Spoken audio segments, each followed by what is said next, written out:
This is amazing. I love the internet. In Springfield, they're eating the dogs, they're eating the cats. Eat the cat, eat the cat. They're eating the dogs, they're eating the cats. Eat the cat, eat the cat. They're eating the cats, they're eating the dogs. Eat the cat, eat the cat, eat the cat, eat the cat. Seeing red, so don't push me. Ain't Donald Trump trying to grab him by the.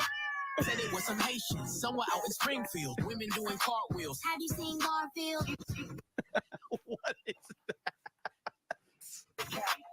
I gotta tell them if they even put the fingernail on Santa's little helper to turn them to hamburger helper. Somebody better help them, cause I'm going to jail for showing them fellas helter skelter. Eating the dog.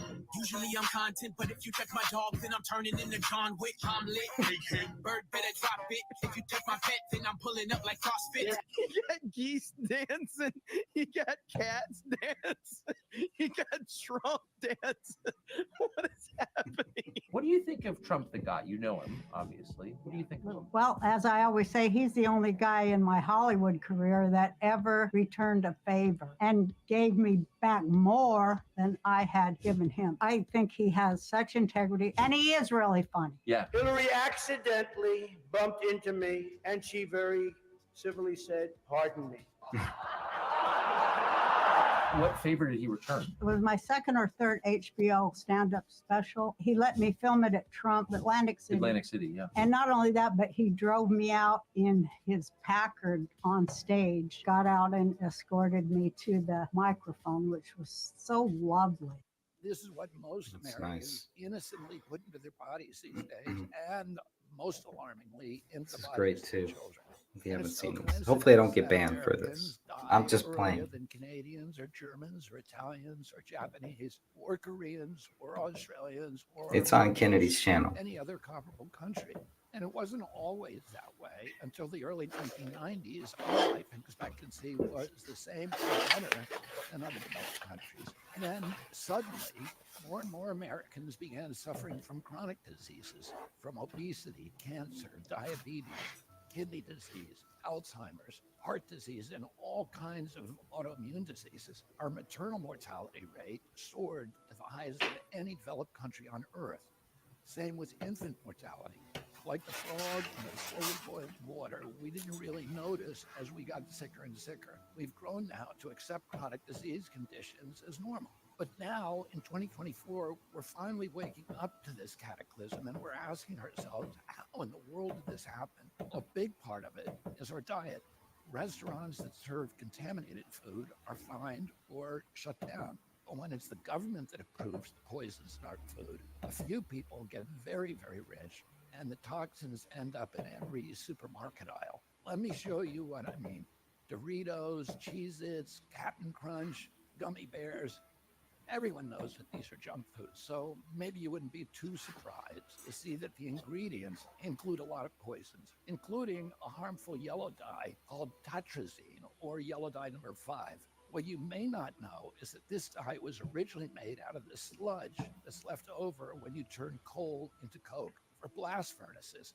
It's called coal tar, and I've actually sued many big industries for legacy contamination of coal tar all around the country because it's so toxic and it's so harmful to the environment and human beings. A century ago, it was just an obnoxious industrial byproduct that everybody was trying to figure out ways to get rid of. One of the ways that they did that was by paving roads. But then a British chemist figured out that the coal tar could be used to derive fabric dye. And if fabric dye, why not food? Food manufacturers began using it to cover up the discoloration of low quality foods that they wanted to pass off on unsuspecting customers. They didn't know back then that this yellow dye, tartrazine, causes tumors, asthma, developmental delays, neurological damage, ADD, ADHD, hormone disruption, gene damage, anxiety, depression, intestinal injuries. Well, we know it now. We've known this for decades. That's why tartrazine is heavily restricted in other countries. In some countries, foods with tartrazine have a warning label that it may cause ADHD in children. Today, it's made from petroleum, not coal tar. Either way, it's crazy to add this to your kids' favorite foods. It doesn't even change the flavor. This yellow dye isn't just in junk food. It's in the foods that we consider healthy. It's in everyday kid snacks like popcorn, mac and cheese, fruit snacks. It's in sports drinks like Gatorade and so-called vitamin water. It's even added to chicken broth, to corn, to pickles, to mustard, and to yogurt. And so, of course, our kids get sick. And we lovingly feed them chewable vitamins, which have, surprise, tartrazine.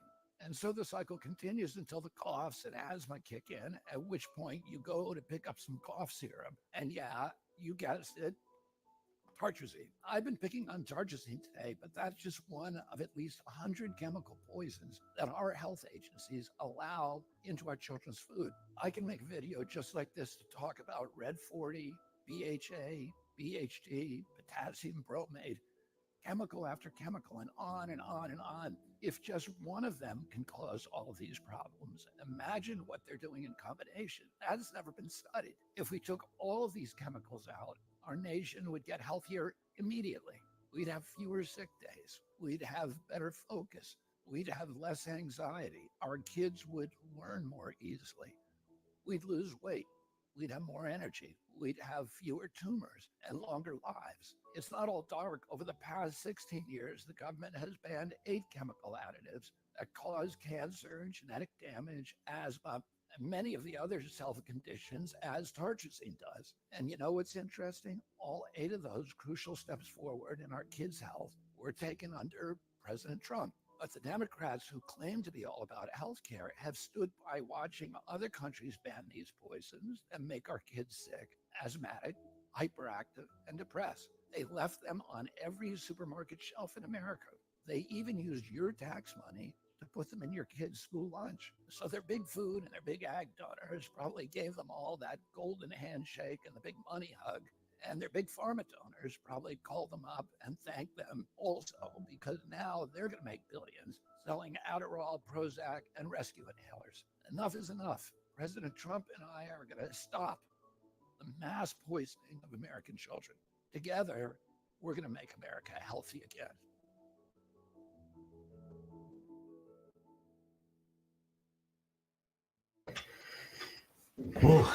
It doesn't get any better than that. So I'm just going to pause that right there. I know I'm having some issues once again, probably with the video buffering, streaming buffering. So it's not much I can do about that, unfortunately, but I am going to play a little bit more here. But it's been I mean, Kennedy sums it up very nicely. So I do hope I'm able to continue this stream and play a little bit more. This very this message is so powerful. You finally have, and we're going to see this, we now have Kennedy and Trump on the same team here. And I wish the stream would not be buffering so much, but there's only so much that I can do. So I'll try to work on that. And while I do that, I'm going to play some of this that I thought was very powerful. But it's kind of like everything has come to this plan. I was talking to my wife about this, where it's not just about Kennedy and Trump now. It's like, and Kennedy, okay, if Kennedy wins, cool. If Trump wins, cool. And then if this other person wins, if Biden wins, then, we got some major problems.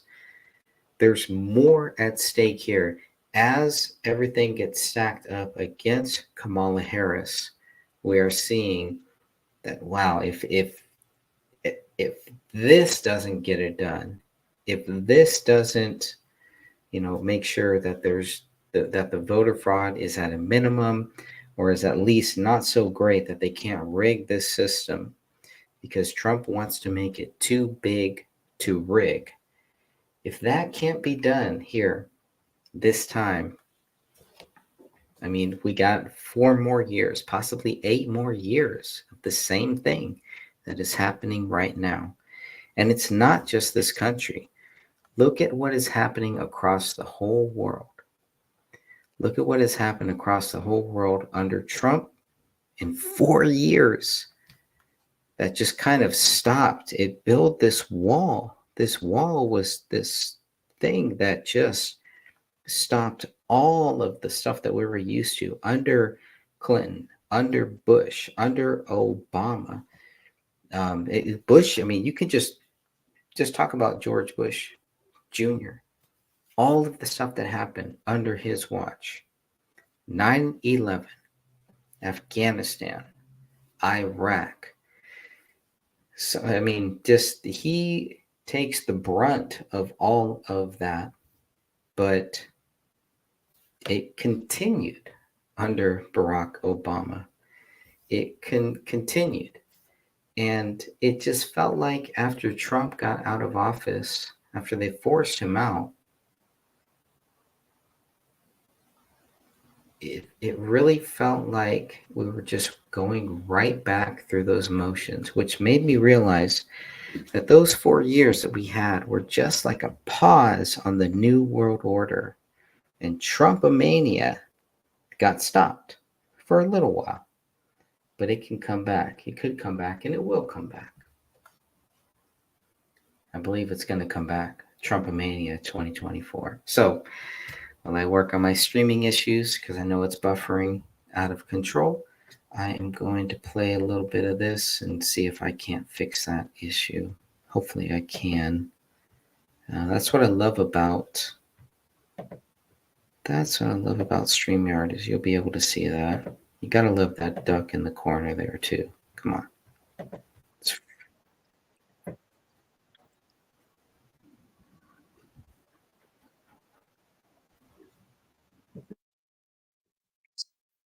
And in 38 days, he's about to show out. How many know that God has assigned America to do great things in the earth, and all of us are a part of it? Come on, if you believe that, put your hands together. I need you to do me a favor. In 38 days, I need you to talk to every priest, every pastor, every imam, every religious leader. In 38 days, I need you to talk to everyone that has influence so that they can go and tell their congregations they need to vote their values, because this is about to be too big to rig. How many know it's going to be amazing right here in one? If you believe that, put your hands together and give your great God great glory. I believe that God has assigned us in Michigan. I have a spiritual suspicion. I have a Holy Ghost hunch that God is going to cause all of us just in 38 days to make America healthy again. I believe that God is about to do that. Here it is. Before I take my seat, I believe that God has called people together right here in Dearborn, because in 38 days, we're going to make America great again. If you believe that, put your hands together and give your great God great glory.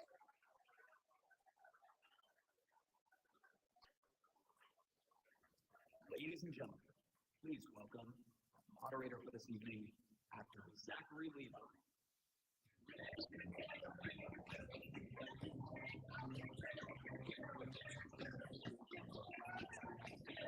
Hey, Dearborn. How we doing, Michigan? It's a beautiful day to be inside right now. Hey, do me a favor really quick, a little unorthodox, but turn to the person next to you and say, hey, I'm really glad that you're alive, and I'm really glad that you're here right now.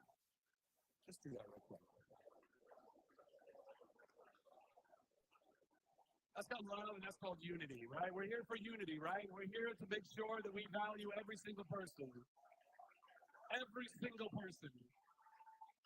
Whether you're a Democrat, whether you're a Republican, whether you're a Libertarian, an Independent, every single one of us is a child of God. Every single one of us is deserving of being seen and heard and loved and valued. Amen. Amen. Amen. Listen, I'm not going to take too much time, but I did want to just give you a little context why Shazam is standing here talking to you about these various things. I grew up in my family, Christian conservative. That was pretty much kind of the lane that we were in. My parents were Kennedy Democrats that then turned into Reagan Republicans. And they taught me to have a healthy level of distrust for the government and a healthy level of distrust for industry that runs amok. And for a long time, I was like, man, I really want to find a politician that represents all of the things that I want and I want to see in a presidential candidate. And this year, I found Bobby Kennedy, and I thought, man, this guy's it. He's the real deal. He's the real deal. And in a perfect world, whatever that would look like, perhaps I would have voted for Bobby. But we don't live in a perfect world. In fact, we live in a very broken world. We live in a country that has been hijacked by a lot of people who want to take this place way off the cliff. And we're here to stop that, right? We're here to make sure that we are going to take back this country. We are going to make it great again. We are going to make it healthy again. And so I stand with Bobby, and I stand with Tulsi, and I stand with everyone else who is standing with President Trump. Because I do believe that of the two choices that we have, and we only have two, Donald Trump, President Trump, is the man that can get us there. And he's going to get us there because he's going to have the backing and the support and the wisdom and the knowledge and the fight that exists in Robert Kennedy Jr. and former Representative Tulsi Gabbard. So please, let's welcome them to the stage right now. Keep it going. I don't know that they thought I was going to end talking so fast. Here we are.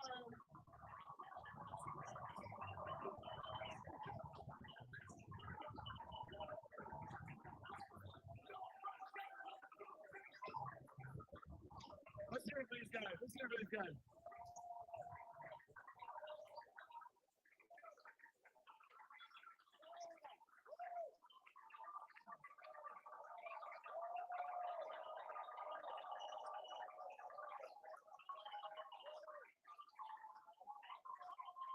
So much love in Michigan, guys. So much love.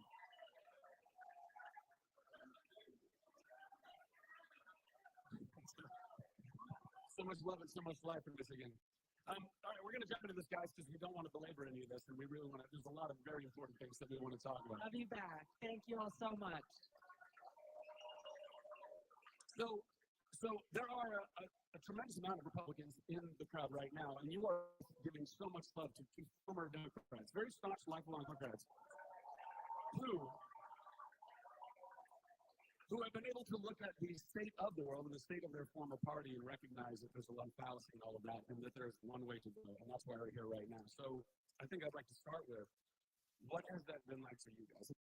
And why, being lifelong Democrats and standing for the things that you have stood for, what has compelled you to now jump into and endorse President Trump in what this presidency will be?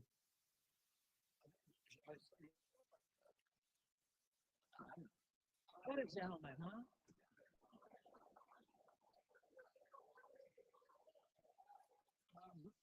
It was a very, very tough evolution. My family came over in 1848 during the potato famine, and the Democrat Party met them on the dock in Forest, and they had no money, and no job, and no home, and it got them close. And my family has been in the Democratic Party ever since. So people generally know the history of my family. Leaving that party was heartbreaking for me. And the party that I grew up with, the party of John F. Kennedy, and Robert Kennedy doesn't exist anymore. In fact, there's been a complete inversion. The party that I grew up with was the party of peace. My father ran for president against the Vietnam War. President Kennedy never sent a couple abroad to die during his administration. He told his best friend the primary job of a president of the United States is to keep the country out of war. Today, the Democratic Party is the party of war, and the Republican Party is the party of peace. That's true. Well, I'm sorry that I'm not able to figure out why I can't get the Wi-Fi to work properly. But I may just stop this here. Definitely on Tuesday, I'm going to try to come back, depending on the Wi-Fi, obviously, to try to continue this conversation here. And on Tuesday, the vice presidential debate is going to take place. So I'll be back then. And until then, God bless you. Remember, Jesus Christ loves you.